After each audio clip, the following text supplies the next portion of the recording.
6 წლის წინ მე დავდები ფიცი კონსტიტუციაზე, მაგრამ კიდევ უფრო ქვეყნის მიმართ ერთგულებაზე და თქვენს მიმართ ერთგულებაზე.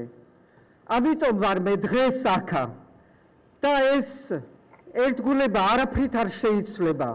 მე ვიქნები სასახლეში, თუ ვიქნები სასახლის გარეთ.